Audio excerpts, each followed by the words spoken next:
이스라엘 백성들이 출애굽하고 난 다음에 오늘 11장에서 민수기 제가 읽어드렸는데 출애굽하고 난 다음에 출애굽기의 내용은 한 1년 정도 지난 경과 중에 일어난 모든 일들을 기록을 하고 있습니다. 바로 앞장 10장 11절과 12절 내용을 보면은 그런 정도 시간이 흘러서 이스라엘 백성들이 시내산 밑에서 10달 이상 머물다가 출발을 하는 광경이 나옵니다.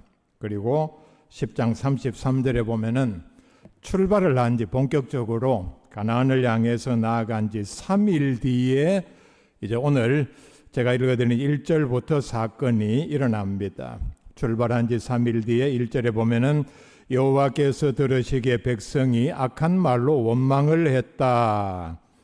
자, 출발하기 전에 그 10달 가까이 시내산 밑에서 지냈다고 했습니다. 그곳에서 그냥 머물 때는 별 어려움이 없었습니다. 원망도 없었다는 얘기입니다. 그런데 이제 본격적으로 광야의 여정을 출발을 했습니다. 3일째 되는 날 백성 가운데서 원망하는 말이 터져 나왔습니다. 그런데 이 원망이 보통 정도의 원망이 아니었습니다. 오늘 말씀에 보면은 악한 말로 원망했다. 자, 예를 들어 봅시다. 요즘 날씨 덥죠?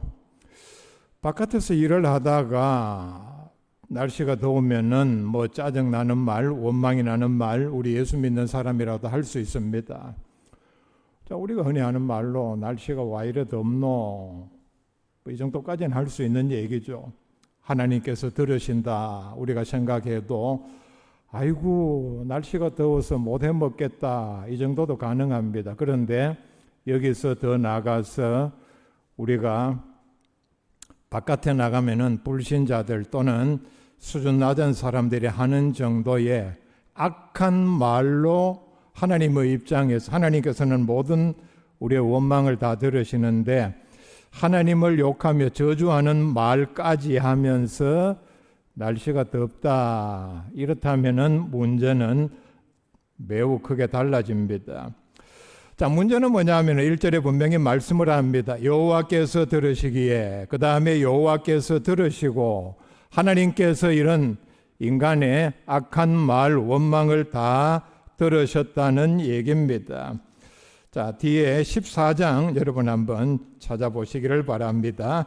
14장 2절에 보면은 이스라엘 자손이 다 모세와 아론을 원망하며 온 회중이 그들에게 이르되 우리가 애굽 땅에서 죽었거나 이 광야에서 죽었으면 좋았을 것을. 무슨 얘기냐 하면은 가나안에 보낸 12 정탐꾼 가운데 10명의 보고를 들으니까 우리는 절대로 저 가나안 땅에 들어갈 수 없다. 들어가는 순간 우리는 바로 죽는다. 그 땅은 너무나도 거칠고 그리고 거기에 사는 자손들은 원주민들은 너무나도 거대하고 장대하고 군대 조직이 발달해서 이 말을 들으니까 모든 이스라엘 백성들이 요약을 하면은 하나님을 원망했는데 왜 우리가 여기까지 나와서 이런 죽을 위기를 자초하는가?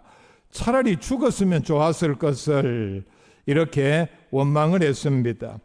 그런데 하나님께서는 이스라엘 백성의 이런 원망을 다 들으셨습니다. 그 반응이 뒤에 보면은 27절에 나를 향하여 원망하는 바 그 원망하는 말을 내가 들었노라.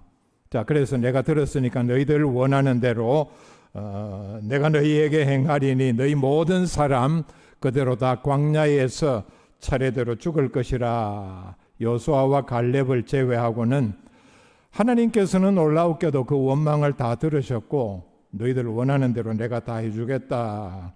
이게 하나님의 반응이었습니다.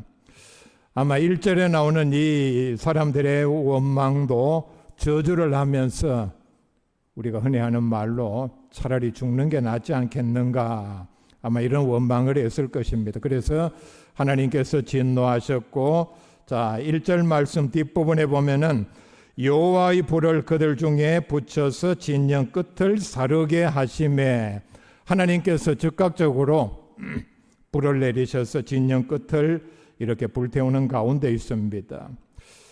아마 벼락 같은 것이 내려서 주변에 불이 붙지 않았나 생각할 수 있습니다. 진영 끝을 살랐다고 했습니다. 진영 끝은 바로 진영의 제일 바깥쪽 중심에서 보면은 변두리 지역을 말합니다. 자, 1절 말씀을 우리가 자세히 읽어보면은 또 2절, 3절 종합해서 분명하게는 말씀을 하지 않습니다. 조금은 모호합니다. 그 뜻이. 누가 원망을 했고 어디에 불이 떨어졌고 이거는 분명한데 진영 끝인데 원망한 사람들이 불에 타 죽었는지 뭐 사람이 몇 명 죽었다 이 구절도 없습니다. 그런데 우리가 이 구절을 전체적으로 보면 아마 진영 끝에서 백성들이 하나님을 원망했고 하나님께서 불을 1절에 보면은 그들 중에 붙여서 말씀을 합니다. 아마 분명하지는 않지만은 원망한 사람들이 아니겠는가. 그리고 진영 끝을 살랐다 말씀을 합니다. 그래서 우리가 추측을 할 수 있는 것은 조심스럽게 원망한 사람들을 불살랐다. 그렇게 볼 수 있습니다. 왜냐하면은 3절 말씀 뒷부분에 보면은 여호와의 불이 그들 중에 붙은 까닭이었더라. 자, 이런 말씀드립니다. 그래서 여기에 사람이 포함되지 않겠는가. 자, 그런 추측이 아니라면은 하나님께서 원망은 다른 곳에서 나왔는데 불은 또 다른 곳에 내려서 엉뚱한 사람들을 태워 징벌을 했다 하는 말은 성립이 되지 않기 때문입니다. 만약에 하나님께서 원망한 사람들을 불태우지 아니하고 주변에 풀이라든지 나무 아니면은 장막 그리고 가진 짐들을 태웠다면은 자, 2절 말씀에 보면은 백성이 모세에게 부르짖고 그 다음에 모세가 하나님께 기도했다 하는 구절은 별 의미가 없습니다. 그리고 3절에 보면은 그래서 그곳 이름을 다베라 불사름이다. 이 말의 뜻은 원어 소멸하다 또는 태워 없애버리다 하는 거기에서 나왔습니다. 매우 잔인한 그런 의도를 가진 그런 징벌 하나입니다. 그래서 이런 말이 여기에 포함이 되지 않았을 것입니다. 그 다음에 우리가 원망을 한 사람들이 하나님께서 내리신 불로 상당수 타 죽었다 이렇게 추측할 수 있는 대목은 이 때를 전후해서 일어난 거의 같은 사건에서 하나님께서 어떻게 벌하셨는가 하는 것을 살펴보면 잘 알 수 있습니다. 이걸 바울을 통해서 우리에게 경계하는 의미로 광야에서 일어난 사건을 고린도전서 10장에서 몇 절에 걸쳐서 우리에게 분명히 말씀을 하고 있습니다. 고린도전서 10장 8절 말씀부터입니다. 그 중에 어떤 사람들이 음행하다가 하루에 2만 3천 명이 죽었나니 우리는 그들과 같이 음행하지 말자.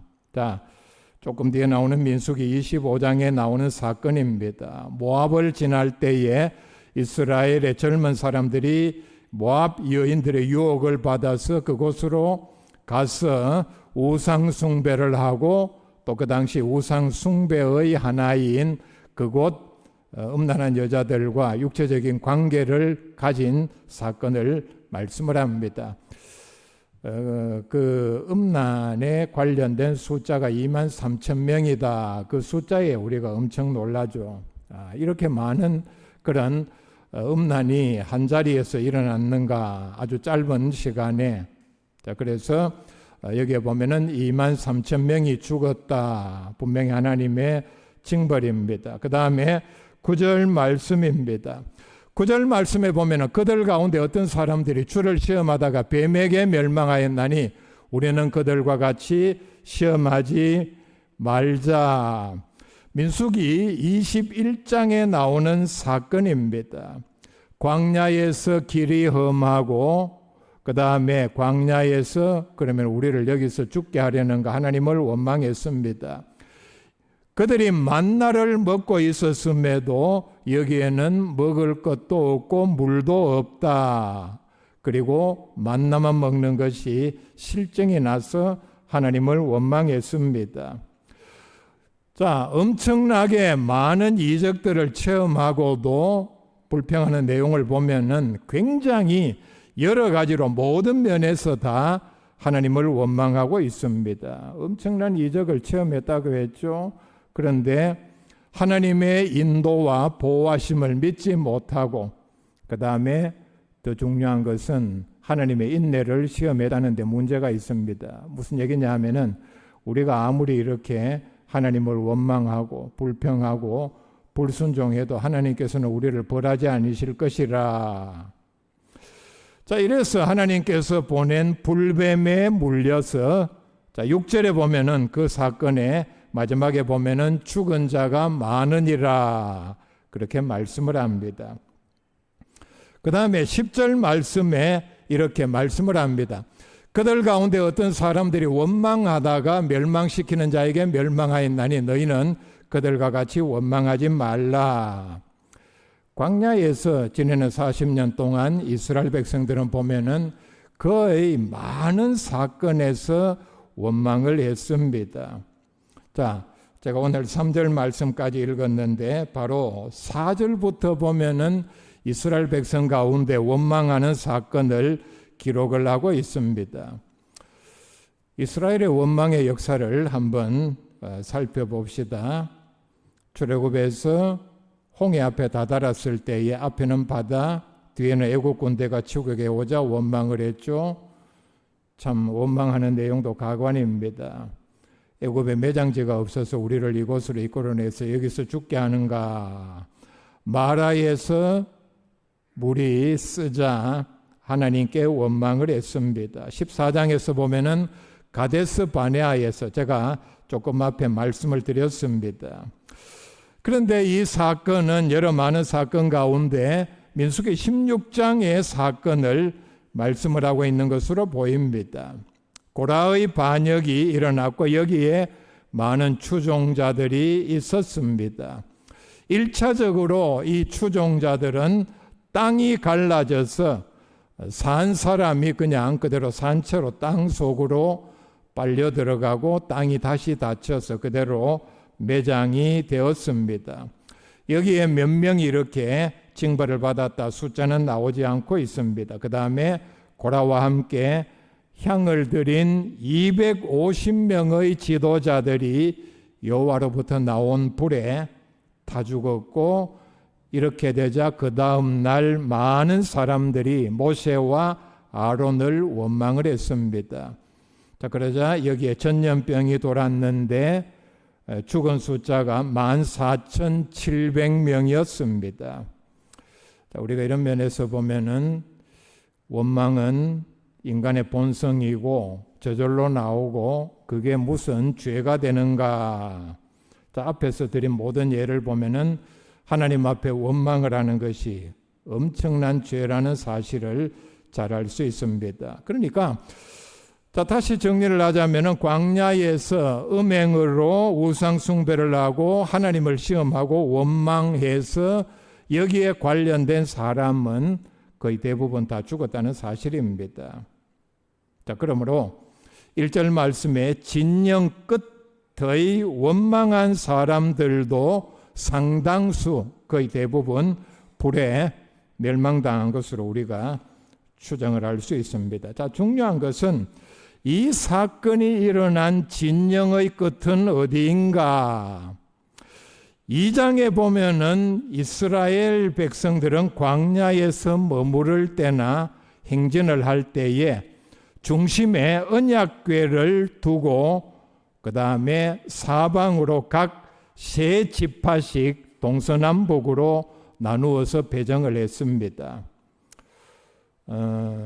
그림으로 설명할 필요 없이 우리가 이 교회 안에서 이 상황을 충분히 설명할 수 있습니다. 자, 요 앞에서 기준에서 뒤에까지 사각형으로 정사각형에 가까운 모양으로 우리가 생각한다면은 중심에 하나님의 언약궤 그리고 성막이 있고 동서남북 사방으로, 자 여기가 북쪽이죠. 각 세 지파씩 하면은 12지파가 됩니다. 감이 옵니까?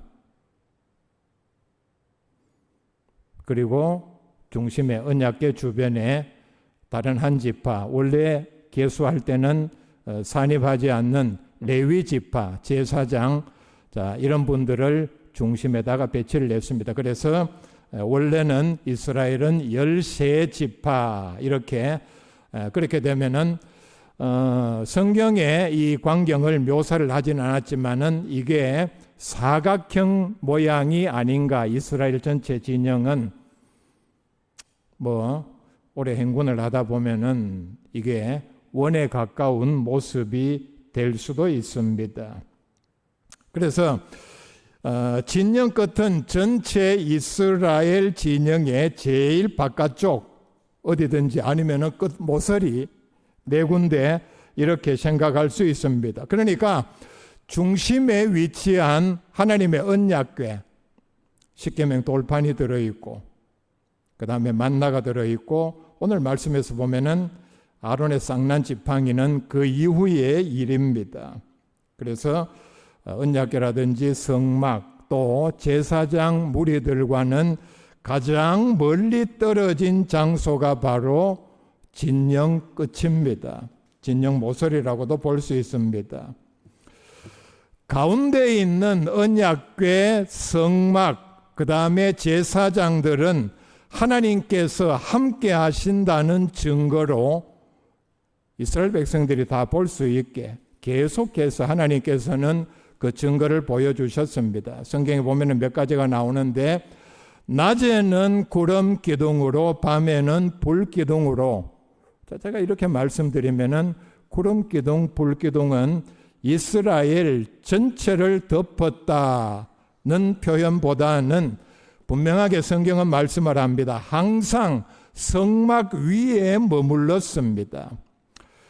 출애굽기 40장 그리고 민수기 9장에서 분명히 말씀을 합니다. 그래서 백성들은 이것을 보고서 불기둥이 떠오르는 것 보고 아니면 구름기둥이 오르는 것을 보고 출발을 언제 해야 하고 그리고 정지를 하고 진을 칠지를 결정을 했습니다. 그 다음에 여호와의 영광이 어떤 형태인지는 모르지만은 중심에 있는 성막을 가득 채웠다.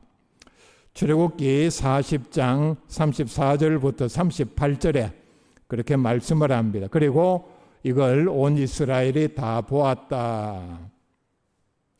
이게 궁금하죠? 이게 많은 숫자는 250만 명이나 되는데 저 테두리 끝에 있는 사람까지 중심에 있는 이걸 성경은 그렇게 말씀을 하고 있습니다. 실제적으로 이게 끝에 사람들도 이게 늘 보고 확신을 했는지. 그 다음에 출발을 하고 정지할 때에 자 오늘 앞장 10장 35절 말씀에 보면은 자 출발할 때 궤가 떠날 때에는 모세가 말하되 여호와여 일어나사 주의 대적들을 흩으시고 주를 미워하는 자가 주 앞에서 도망하게 하소서 하였고 출발을 할 때 모세가 이렇게 외쳤습니다. 그리고 정지를 할 때에 36절에 보면은 모세는 여호와여 이스라엘 종족들에게로 돌아오소서 하였더라. 자, 무슨 얘기인가 하면은 하나님께서 우리를 지켜주신다, 함께 하신다, 듣는 모든 백성들에게 확신하게 하기 위한 모세의 선포였습니다. 그 다음에 레위기 9장에 보면은 모세와 아론이 성막에서 나와서 백성들을 축복했습니다. 그때 여호와의 영광이 온 백성에게 나타났다 말씀을 합니다. 그리고 불이 나와서 제단 위에 번제물과 기름을 살랐고 백성들은 소리 지르며 그 앞에 엎드렸다 말씀을 합니다. 자, 우리가 이런 면에서 보면은 진영 중심에 있는 성막과 언약궤에서 가장 멀리 떨어져 끝에 있다는 얘기는 우리가 주의해야 할 부분입니다. 상징적으로 하나님의 함께하심 그리고 은혜와 능력 주심을 확신할 수 있는 가장 먼 거리에 있다는 뜻입니다. 이 진영이 갖추어진 지는 적어도 1년이 넘었습니다. 아마 1년 가까이 아니면 그 이상 진영 끝에서만 계속해서 머물러 있다 보면은 하나님의 임재, 하나님의 역사하심, 하나님의 영광이 드러나는 성막에서부터 멀리 떨어질수록, 그렇죠? 마음이 가는, 관심이 가고, 이것은 그 당사자, 그 대상자로부터 거리가 물리적으로 멀리 떨어질수록 사실 그 영향력은 줄어들게 마련입니다. 자, 이렇게 진영 끝에 먼 거리에 언약궤와 제사장물이 성막에서는 계속해서 엄청난 하나님의 영광의 증거가 나타났음에도 이렇게 장시간 오래 떨어져 있다 보니 아마도 하나님을 진노하게 한 악한 말로 원망하는 말이 여기에서부터, 이 사람들로부터 나왔다는 사실은 사실 우리가 오늘 믿음 생활하면서 우리가 주의해야 할 대목입니다. 자, 비슷한 예를 우리가 신약에서도 찾아볼 수 있습니다. 예수님과 예수님 당시에 유대인들과의 관계에서 자, 예수님을 중심에 놓고 자, 그림으로 한번 표현을 해봤습니다. 잘 보입니까? 예수님이 중심에 있습니다. 바로 곁에 있는 사람들이, 예수님 가까이 있는 사람들이 누굽니까? 12제자입니다. 12제자도 다 똑같지 않죠. 가룟 유다 같은 이 원에서 완전히 밖에 튕겨져 나간 그런 제자가 있는 반면에 또 더 가까이, 특별히 베드로, 야고보, 요한은 예수님과 더 가까운 그런 사이였습니다. 12제자 바깥에는 70명의 제자가 있었다고 성경은 말씀을 합니다. 그리고 그 밖에 예수님을 따르는 많은 무리들이 있었다. 마태복음 4장 25절에 수많은 무리가 따르니라 말씀을 했습니다. 그 다음에 예수님의 그 은혜의 영역, 구원의 영역 완전히 바깥에 바리새인, 사두개인, 서기관, 제사장 같은 사람들입니다. 수많은 무리는 어떠했습니까? 성경은 분명히 말씀을 합니다. 이들은 예수님으로부터 빵을 얻어먹기 위해서 예수님께서 행하시는 이적을 구경하는 방관자, 구경꾼에 불과했습니다. 그리고 예수님께서 공생의 생활을 똑같이 하시는 중에도 많은 사람들이 떠났다. 다시는 예수님에게로 오지 않았다. 분명히 말씀을 합니다. 자, 예수님의 은혜의 품에 들지 않아 완전 바깥에 벗어난 바리새인, 서기관, 제사장, 사두개인, 이 사람들은 어떠했습니까? 처음부터 예수님을 비난하고 조롱하고 반대하고 방해하고 결국은 예수님을 십자가에 못 박았습니다. 이런 면에서 보면은 원 밖에, 가장 바깥에 있는 원 밖에 있는 사람은 예수님께서 베푸시는 구원과 은혜의 범위 밖에 있는 사람들입니다. 누가 나가라고 했습니까? 자기 스스로 나갔거나 아예 처음부터 예수님의 은혜의 품 안으로, 구원의 능력 안으로 들어오려는 생각은 전혀 없었습니다. 자, 이 그림을 우리는 성경에서 이 현상을 볼 수 있는데, 자, 그대로 보시면서 사회학에서 주변인이라는 말이 있습니다. 주변, 테두리 끝, 마지널 맨이라는데, 어느 집단에서 중심부에 들어가지 못하고 주변에만 머무는 사람들입니다. 자의일 수도 있고 타의일 수도 있습니다.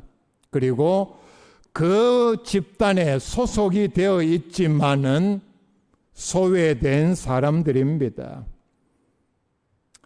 중심 세력에 의해서 소외가 되었든지 아예 나는 이 집단의 어떤 필요에 의해서 아니면은 내가 목적이 있기 때문에 소속은 되었지만은 나는 긴밀하게 연관되지는 않겠다. 또는 깊숙이 들어가지는 않겠다. 항상 물 위에 기름이 돌듯이 하나로 융화가 되지 못하고 주변만 맴도는,